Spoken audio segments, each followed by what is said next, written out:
So before we go into some practice questions, we're going to discuss how respiration is actually controlled. So respiration is controlled in the brainstem. This right here is supposed to represent the brainstem with the pons and the medulla. So this is our brainstem.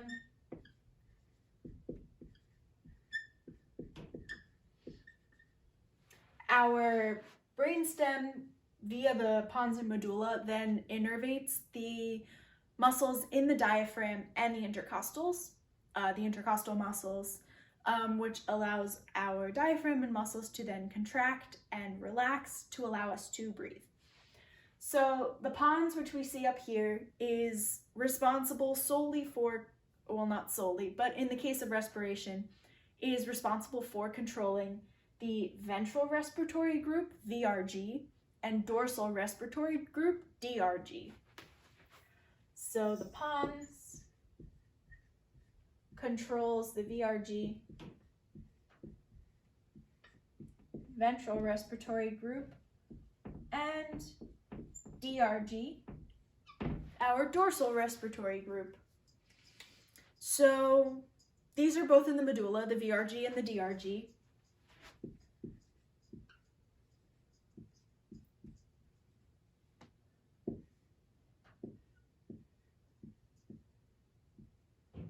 Our dorsal respiratory group is responsible for innervating the intercostal muscles and the diaphragm.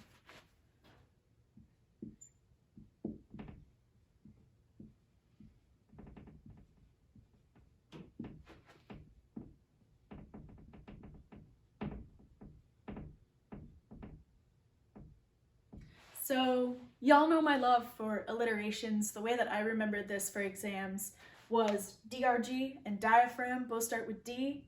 So dorsal respiratory group controls the diaphragm. That's the way that I found to remember it, which then means that the VRG has to control the other aspect of breathing. So the VRG contains the pre-Botzinger complex.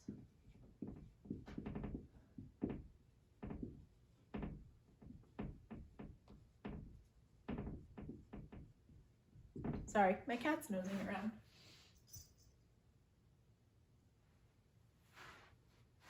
So the pre-Botzinger complex sets the basal rate, so how fast we actually breathe.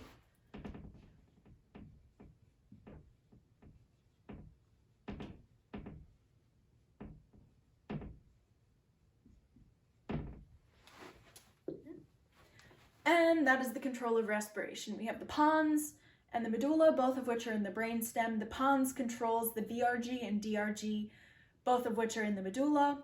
Inside the medulla, the DRG controls the diaphragm and intercostal muscles. Fun fact, this is also inhibited by opioids, which is why when you are overdosed, or I hope you're not, if you have a patient who's overdosing on opioids, their respiratory function slows down. When opioids inhibit the DRG, you can't get that intercostal or diaphragm contraction. So then your breathing itself slows down, that respiratory inhibition from opioids. And the VRG, which contains the pre-Botzinger complex, which sets the basal rate for respiration.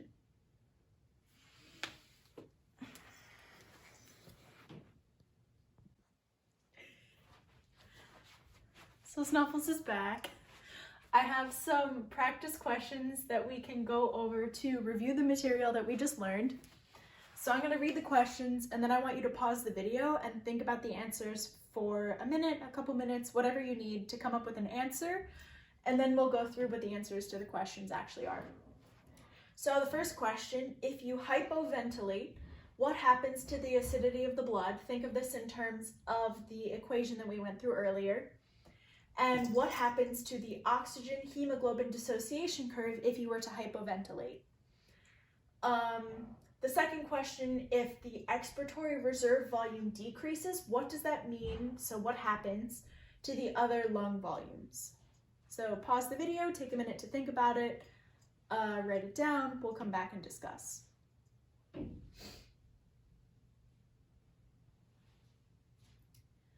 So when you hypoventilate, the first thing you want to think about is what does that mean in terms of the partial pressures of oxygen and CO2.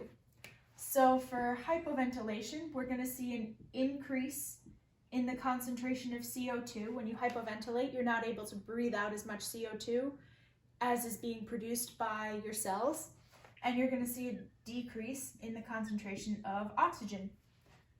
So in terms of acidity, whenever we're talking about breathing and acidity, we want to look at the conversion, the bicarbonate equation.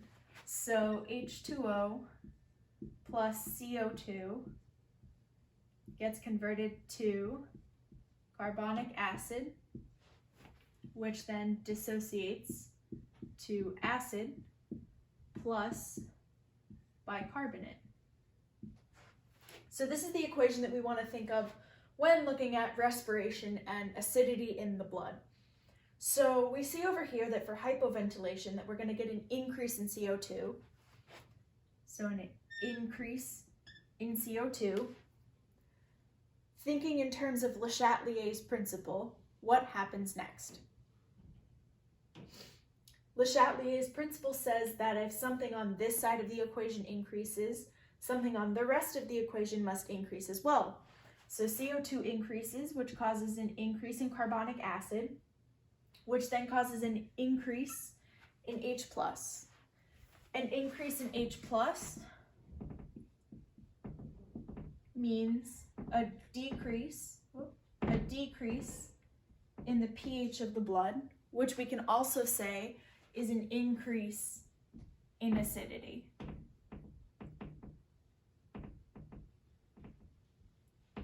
So by hypoventilating, we've caused CO2 to build up in the blood, which means that we're going to have more H+ in the blood. A higher concentration of H+ means that we're going to decrease the pH of the blood, which means we're increasing the acidity of the blood. So now we're going to look at the increase in CO2 that comes from hypoventilation in terms of the oxygen hemoglobin dissociation curve. So the oxygen hemoglobin dissociation curve, that's a little small.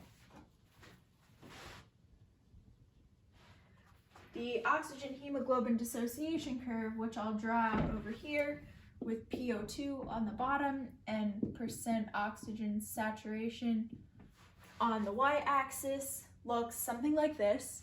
When we increase the concentration of CO2, what happens to the curve? Think about it. So when we increase the concentration of CO2, we are shifting this curve to the right. So conceptually what this means is you need more oxygen in order for your hemoglobin to be completely saturated or to reach that optimal saturation level. So essentially your hemoglobin is getting worse at binding the amount of oxygen that it needs.